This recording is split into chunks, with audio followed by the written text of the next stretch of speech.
بسم اللہ الرحمن الرحیم نحمدہ و نصلی علی رسولہ الکریم اما بعد۔ السلام علیکم۔ آپ دیکھ رہے ہیں دادا اسلامک چینل اور میں ہوں عزیز الحسن۔ ناظرین کرام، تھمبنیل سے آپ کو اندازہ ہو گیا ہوگا کہ آج کی ویڈیو میں کیا سوال کیا گیا ہے۔ جی ہاں، یہ سوال جو ہے مولانا اشرف علی تھانوی علیہ الرحمہ کے بارے میں جو پروپیگنڈا کیا گیا ہے کہ وہ اپنے نام کا کلمہ پڑھواتے تھے، وہی سوال صبیہ جعفری صاحبہ نے مجھ سے کر لیا اور میں نے اس کا جواب دیا ہے۔ اس سلسلے میں میری 2 یا 3 ویڈیو میں پہلے بھی بنا چکا ہوں، لیکن چونکہ انہوں نے سوال کر لیا تھا لہٰذا اس کا کچھ وسیع تناظر میں نے اس کا جواب دینے کی کوشش کی ہے اور اسی وجہ سے میں اس ویڈیو کو اپلوڈ کر رہا ہوں۔ بات یہ ہے کہ دلیل جو ہے وہ ہمارے معاشرے سے عنقا ہو گئی ہے۔ دلیل کی اب کوئی وقت نہیں رہی، اب صرف ہٹ دھرمی رہ گئی ہے معاشرے کے اندر، جیسا کہ آپ آج کل چاروں طرف اپنے دیکھ رہے ہیں۔ تو بہرحال ہمارا کام تو یہ ہے کہ ہم لوگوں کو صحیح بات بتاتے رہیں، دلائل دیتے رہیں، جو مان لے فبیہا اور جو نہ مانے تو اس کا معاملہ اللہ تعالیٰ کے سپرد۔ تو آئیے دیکھتے ہیں کہ آج کی ویڈیو میں کیا کچھ ہے آپ کے لیے۔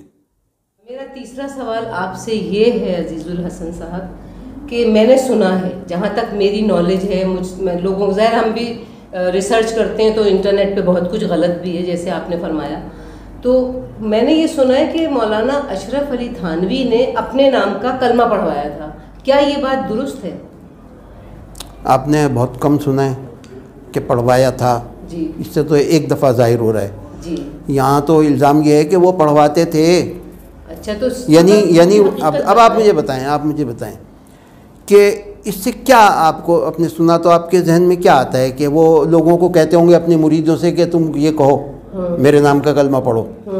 نہیں، میرے ذہن میں یہ آیا کہ پہلی چیز تو مجھے یہ لگا جھوٹ ہے، ایسا ہو نہیں سکتا، کیونکہ وہ اتنی بڑی مطلب کچھ بھی ہے، اتنے بڑے اسکالر تھے، ہستی تھے کہ وہ ایسا کریں گے نہیں، یہ جب کچھ غلط پھیلایا ہوا ہے، مجھے ایسا فیل ہوا، یہ میری اپنی فیلنگز ہیں۔ میں آپ کو پورا واقعہ بتاتا ہوں کہ یہ کیوں ہے، آپ مجھے پلیز بتائیں۔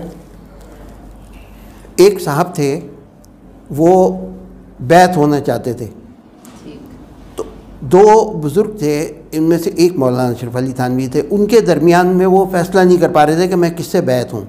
اچھا، یہ صاحب انہوں نے خواب دیکھا، وہ خواب انہوں نے دیکھا دوپہر کے وقت، مطلب ان صاحب نے خواب دیکھا، ان صاحب نے جو بیعت وہ انہوں نے خواب دیکھا، اور انہوں نے خواب میں یہی دیکھا کہ میں کلمہ پڑھ رہا ہوں لا الہ الا اللہ، اور محمد رسول اللہ کی جگہ اشرف علی رسول اللہ پڑھ رہا ہوں۔ اب وہ خواب کے اندر پریشان ہو گئے، خواب میں، اور ان کی آنکھ کھل گئی۔ جب آنکھ کھلی تو وہ اس کیفیت کے اندر تھے، اس ٹرانس میں، کہ یہ میرے ساتھ کیا ہوا اور یہ کتنی بری بات ہوئی۔ تو انہوں نے اس کو زائل کرنے کے لیے درود شریف پڑھنے کی کوشش کی۔ اب وہ درود شریف پڑھنے کی کوشش کی، اس میں بھی اشرف علی کا نام نکل رہا ہے زبان سے، اختیار ہی نہیں ہے۔ اچھا، ان کے اپنا اختیار، یہ ایک واقعہ ہوا۔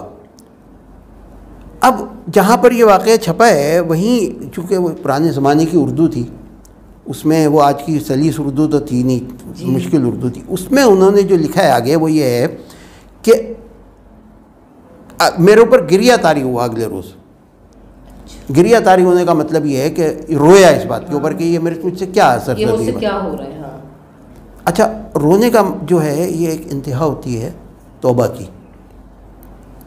توبہ کرنے کا ایک تو یہ آدمی نے زبان سے توبہ کر لیا، کافی ہے، دل میں کیا زبان سے نہیں کیا وہ بھی توبہ کافی ہے، اور پھر رونا، یہ واقعہ انہوں نے لکھ کے بھیجا انہیں، مولانا اشرف علی تھانوی کو۔ تو انہوں نے جو اس کا جواب دیا وہ یہ تھا کہ اس میں پریشان ہونے کی بات نہیں، یعنی اس کا مفہوم یہ ہے، اس کا مطلب یہ ہے کہ جس کی طرف تم رجوع کرتے ہو وہ بعونہ تعالی متبع سنت ہیں۔ اچھا، مطلب یہ اتنی اپنے یہ مشکل اردو ہے، اردو بولیے کہ ذرا سا، یعنی اللہ تعالیٰ کے فضل و کرم سے جن کی طرف آپ رجوع کر رہے ہیں وہ سنت کے اتباع کرنے والے ہیں، تابع ہیں، مطلب سنت۔ اب اس پر اعتراض یہ ہے لوگوں کا کہ انہوں نے حوصلہ افزائی کی کہ سب کلمہ پڑھا کرو، جبکہ ان کا جواب یہ تھا کہ چونکہ تم نے توبہ کر لی لہٰذا اب تمہیں متون نہیں کیا جا سکتا. اگر کوئی آدمی اپنے کسی گناہ سے توبہ کر لے اور کوئی اس کو تانا دے تو وہ شخص قابل گرفت ہے جو اسے اس گناہ کا تانا دے. جو تانا دینے والا قابل گرفت ہو جاتا ہے. اور وہ پہنچے ہوئے آدمی تھا, انہوں نے فوراً سمجھ لیا کہ اب اس کو ہم تانا نہیں دے سکتے, یہ خود شرمندہ ہو گیا اپنے بات پر اور توبہ کر لی ہے. یہ ہے پورا واقعہ اور یہ جواب ہے ان کا. تو یہ کہاں پہ مطلب کہیں پرنٹ ہوا ہوا ہے؟ جی یہ پرنٹ ہوا ہوا ہے, ایک الامداد رسالہ نکلتا تھا, اس میں یہ پرنٹ ہوا تھا.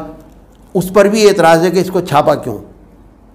بھائی اس لیے چھاپا تھا, کلیئرٹی کے لیے اس لیے چھاپا تھا کہ دوسرے لوگ دیکھیں کہ اگر جیسے ہی کہیں سلپ ہو, کوئی ایسی بات ہو, فوراً توبہ کر لیں اور معافی مانگیں.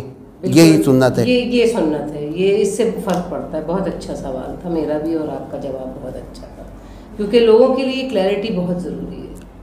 اچھا عزیز الحسن صاحب, میں آپ سے اور بھی بہت سے میرے ذہن میں بہت سے سوالات ہیں. بہت اچھی بات ہے. ایسی کنفیوژن ہے جو کہ میں چاہتی ہوں کہ میں آپ سے وہ ساری کلیئرٹی لوں. مجھے اپنے دماغ سے وہ چیزیں مطلب سوچ کے اور اس کو ہٹانا ہے کہ غلط چیز میں کیوں سمجھوں. بہت اچھی بات ہے, مگر آج کے لیے اتنا بہت ہے. انشاءاللہ آئندہ ملاقات میں بالکل آؤں گی آپ کے پاس آؤں گی. آپ کو آئندہ اور بھی ہم کلیئرٹی کے لیے آپ سے باتیں کریں گے.